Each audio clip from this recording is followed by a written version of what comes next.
To the point about impact in terms of commercial and stuff like that, I think I agree that I accept that this is extraordinary circumstances, but then we need to talk about and figure out where that sweet spot is. The words of Palm Coast City Councilman Ty Miller as lawmakers discuss impact fees. There's tentative approval by the Palm Coast City Council to increase impact fees for transportation, fire services, and parks and recreation. Anna Maria Long, Executive Officer at Flagler Home Builders Association. Higher impact fees kill housing affordability, lead to reduced housing supply, which, as we learned in 2020, just drives up the costs of homes.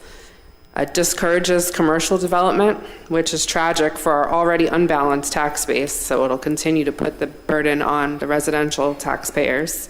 Impact fees are the fees developers pay to a municipality that are supposed to help the city mitigate the impact of new growth on city services, which causes concern for Councilman Dave Sullivan. I do think there are other factors other than the technical study that was done. I think that the study is good. It makes valid points, but I think the other factors, as I indicated before, will have an impact on the total amount. And I don't know what that number is. I think it's almost impossible to understand where growth is going to actually be and at what point diminishing returns. In other words, there is a point at which that would happen.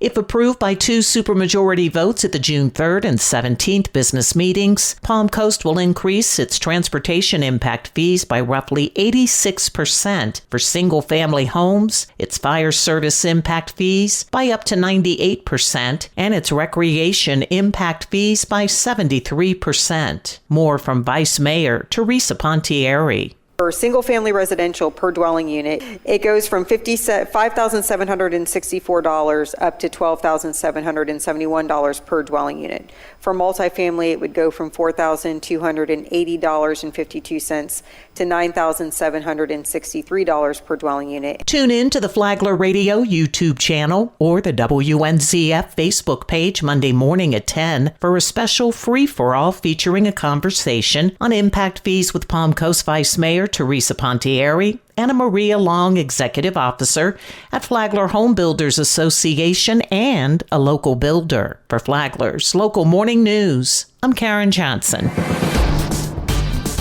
Good morning, Flagler County. I'm Rich Carroll. You're listening to Flagler's Morning News on Friday, May 30th. A Palm Coast teen pleads no contest in an armed robbery of a fellow juvenile. Flagler County Sheriff Rick Staley. Earlier this year, detectives quickly arrested Messiah Givens as one of the 2 people involved in an armed robbery to a person that had occurred in February. On May 23rd, Givens pled no contest to the charge of robbery with a weapon. As part of the plea deal, the state attorney's office has recommended Givens, who's only 18 years old, be sentenced to 3 years in state prison, followed by 10 years of probation. His sentencing will be formally pronounced later this year. I commend our detective major case unit for their hard work in this investigation, and I thank our partners with the state attorney's office for their prosecuting this case. This should be a warning that if you use a gun to commit a violent crime in Flagler County, we will come after you, hold you accountable, and you will likely go to prison. This local news is a service of Flagler County's Toyota dealer, Beaver Toyota, here to wow you. It's coming along. It's still a long ways out, but it's coming along with a lot more development there in the town center area. The president and operations manager of the Palm Coast Flagler Regional Chamber of Commerce stopped by Free for All Friday last week for an update. President John Phillips says the Promenade Town Center continues to add new tenants. The Promenade, retail on the first floor and residential above it, right between Flagler Palm Coast High School and City Hall. Yeah. If you haven't been by there recently, you need to come by. Phillips says the new Compass by Margaritaville Resort adds another destination to the county. What a perfect blend for us in Flagler Beach. Some folks are like, oh, wow, we've got a nationally branded establishment in Flagler Beach. That's not what Flagler Beach is all about. The one thing I would just say is Manoj Bulla and his family are a family-run business. Even though it's got the Margaritaville brand on it, that is going to be a family-run business, and I think it's the perfect fit for Flagler Beach. Phillips spent much of the last few weeks settling into his new position with the chamber. Look forward to visiting with more folks, whether that's ribbon cuttings or our educational events. We've got one at the auditorium on June 20th. stay tuned for more information about that. The Business and Entrepreneur Conference. It'll be a great day and a great opportunity. For details on the conference, visit pcfchamber.com. From the WNZF Newsroom, I'm Daryl Moody.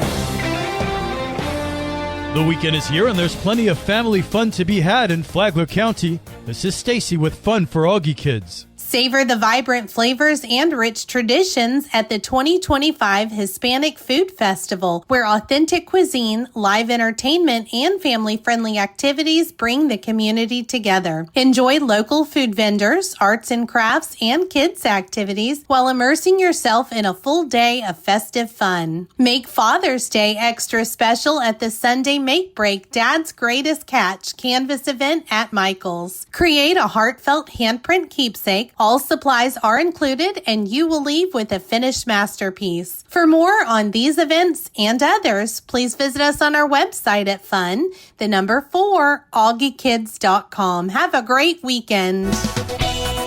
And now you're up to date on Flagler's Morning News. I'm Rich Carroll. And now, Mike Licio with your WNZF local sports update. The school year is over and award season has begun, with the Daytona Beach News Journal announcing all area teams. Over the next couple of weeks, we'll showcase the local athletes nominated from Flagler County. In football, the first team all-area offense was, to no one's surprise, loaded with Bulldogs, who set dozens of records this season. FPC quarterback Hayden Hayes was joined by the benefactors of many of his passes in wideouts Mikhail Isaac and Braylon Simmons, plus tight end Roman Caliendo. Running back Marcus Mitchell earned his way onto the team with a school record 1,740 yards. During the season, Mitchell saw the fear in defenders' eyes. Once I hit them the first half, they like to make business decisions. So once they start making the business decisions, I cut it up. Touchdown. Many of Mitchell's running lanes were courtesy of first-team linemen Gethin Pritchard and Isaiah Stiggins. Ladarian Baker was a second-team receiver for Matanzas. On the defensive side, 3 Bulldogs made first team. The area sack king Colby Cronk, D lineman Malik Joseph, and Lucas Sahara, who was second in Class 7A in interceptions. Tackle Jackson Satterfield represented Matanzas on the second team, while Stacy Mitchell, Zayden Green, Jesse Shirley, Carson Cato, Tegan Paulo, and RJ Watson were second-team for FPC. Watson made the biggest play of the season in a tie game against DeLand in the regular season finale with a district title on the line. Nordman, strict drop back, and now he's hit and intercepted by Corinthians Watson across the 30. He might go down the sideline. Nordman to beat, and he beats 2 tacklers. He takes it all the way to the house. Touchdown, Bulldogs! The Bulldogs won 62-57, but fell to Spruce Creek in the first round of the playoffs. Tune in next week as the honors continue. WNZF is your home for local sports, with updates Mondays and Fridays. From the sports desk, I'm Mike Licio.